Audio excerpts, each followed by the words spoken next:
श्री राम और लक्ष्मण ने अपने शत्रु रावण के चरण क्यों छुए थे? जब श्री राम और रावण का युद्ध शुरू होने वाला था, तब श्री राम ने कहा था कि मैं युद्ध शुरू करने से पहले लंका विजय के लिए एक यज्ञ करना चाहता हूं और उसके लिए मुझे एक महापंडित चाहिए जो शैव अर्थात मेरी तरह वैष्णव होना चाहिए। तो जामवंत ने कहा, प्रभु, युद्ध भूमि में ऐसा महापंडित मिलना असंभव है, परंतु मैं एक ऐसे पंडित को जानता हूं जो शिव भक्त भी है और आपकी ही तरह वैष्णव भी है, लेकिन वह आपका पुरोहित बनेगा। नहीं तो श्री राम ने पंडित का नाम पूछा। जामवंत ने कहा, उसका नाम रावण है। थोड़ी देर चुप रहने के बाद श्री राम ने कहा, आप लंका जाइए और रावण से कहिए, क्या वह मेरे पुरोहित बनेंगे? तब जामवंत लंका रावण के पास जाते हैं और कहते हैं कि हे महापंडित रावण, मेरे साथ 2 लोग हैं जो आपसे यज्ञ करवाना चाहते हैं। क्या आप उनका पुरोहित होना स्वीकार करोगे? तो रावण ने बिना हाँ न कहे पूछे, आप अयोध्या से निर्वासित राजकुमारों की बात तो नहीं कर रहे हैं? तो जामवंत ने कहा, हाँ। फिर रावण ने एक प्रश्न किया, क्या यज्ञ का उपदेश लंका विजय है? तो जामवंत ने कहा, हाँ, इसके बाद भी आप उनके पुरोहित बनेंगे। तो रावण ने कहा कि किसी पंडित के दरवाजे पर कोई यज्ञ करने के लिए आमंत्रित करें तो उसे एक पंडित कैसे अस्वीकृत कर सकता है?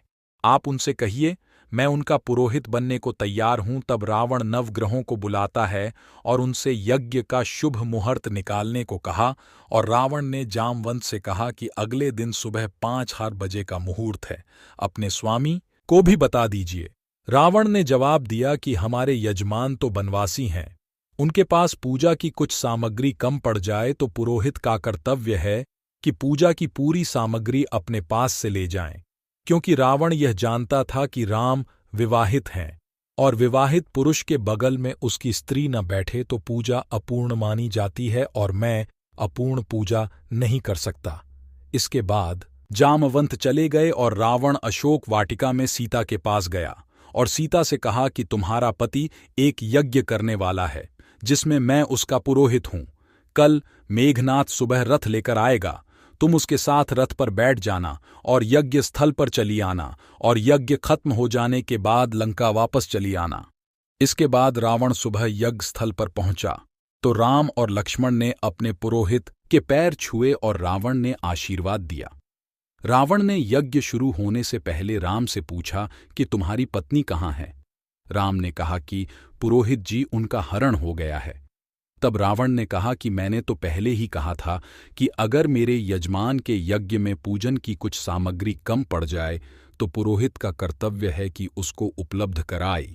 तब उसने मेघनाथ से कहा कि पुत्र सीता को राम के बगल में बैठा 2 सीता को उनके बगल में बैठाकर रावण ने यज्ञ को पूर्ण किया और एक शिवलिंग की स्थापना की और नाम रखा रामेश्वर, अर्थात राम ही ईश्वर, ईश्वर ही राम। यज्ञ पूर्ण होने के बाद राम ने रावण से कहा कि पुरोहित जी, दक्षिणा तो बताओ कि आप क्या लेंगे? तो रावण ने कहा कि यजमान समय आने पर ले लूंगा। राम ने कहा, ठीक है आचार्य, परंतु बता तो दीजिए आपको क्या चाहिए। तब पता नहीं मैं उस समय आपको दक्षिणा देने की स्थिति में रहूं या नहीं। तब रावण ने राम से कहा, यजमान, मुझे दक्षिणा में बस यही चाहिए कि जब मेरी मृत्यु हो तब तुम दोनों भाई मेरे सामने हो। यह सुनकर राम की आंखें भर आईं। राम और लक्ष्मण दोनों भाई रावण के पैर छूकर बोले कि ऐसा ही होगा आचार्य। तमिल भाषा में लिखी महर्षि कंबन की रामायण इरामावतारम में एक कथा का उल्लेख मिलता है। यह कथा हमें वाल्मीकि रामायण और तुलसीदासकृत रामचरितमानस में नहीं मिलती है।